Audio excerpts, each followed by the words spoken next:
You ask Tiger to solve. This deals with linear equations with one unknown. The final result is q equals 43/2. Let's solve it step by step. Group all constants on the right side of the equation. Subtract 11 from both sides. Simplify the arithmetic.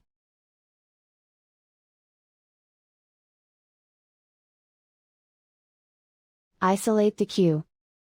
Divide both sides by -2. Cancel out the negatives. Simplify the fraction. Cancel out the negatives.